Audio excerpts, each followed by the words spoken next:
Tiniyak ng Department of Labor and Employment ang dekalidad na trabaho para sa mga Pilipino. Kasabayan ng nagpapatuloy na 2024 National Employment Summit. Ang update patungkol dyan, alamin natin mula kay Bernard Ferrer live. Bernard? Dayan, inaasahan ang pagdalo ni Pangulong Ferdinand R. Marcos Jr. sa ikalawang araw ng National Employment Summit ng Department of Labor and Employment. Sasaksihan ni Pangulong Marcos Jr. ang isang employment covenant sa pagitan ng mga ahensya ng gobyerno, workers' organization at social sector. Bahagi ito ng pagbuo ng 10-year Trabaho para sa Bayan Plan na inaasahan na magpapasigla sa ekonomiya ng bansa. Kasabay nito, tiniyak ng DOLE ang disente at dekalidad ng trabaho sa mga Pilipino. Ang hakbang na ito ay nakapaloob sa Philippine Development Plan 2023-2028 at Philippine Labor and Employment Plan 2023-2028 sa ilalim ng RA 11962 o ang Trabaho para sa Bayan Act na nilagdaan ni Pangulong Marcos Jr. noong isang taon.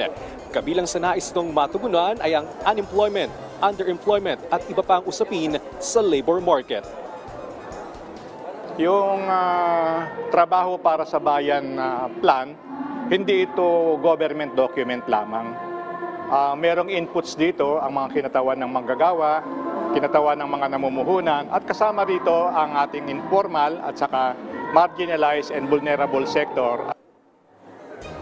Sa tulong din ng Trabaho para sa Bayan Plan ay mauunawa natin ang epekto ng global trends tulad ng digitalization at climate change at kung paano ito matutugunan. Gayon din ang pag-usbong ng artificial intelligence o AI sa labor sector. Patuloy din ang koordinasyon ng DOLE sa Industry Association, lalo na sa business process outsourcing at information technology upang makagawa ng mga kinakailangang hakbang sa epekto ng AI.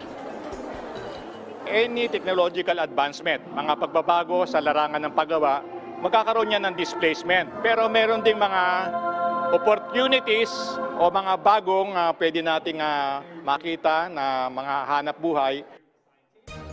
The photo will start in 2 minutes. Dayan, pinuri ng iba't ibang grupo ang Trabaho para sa Bayan Plan ng administrasyon ni Pangulong Ferdinand R. Marcos Jr. lalo't isang Pilipinas sa may magandang economic performance sa Asia.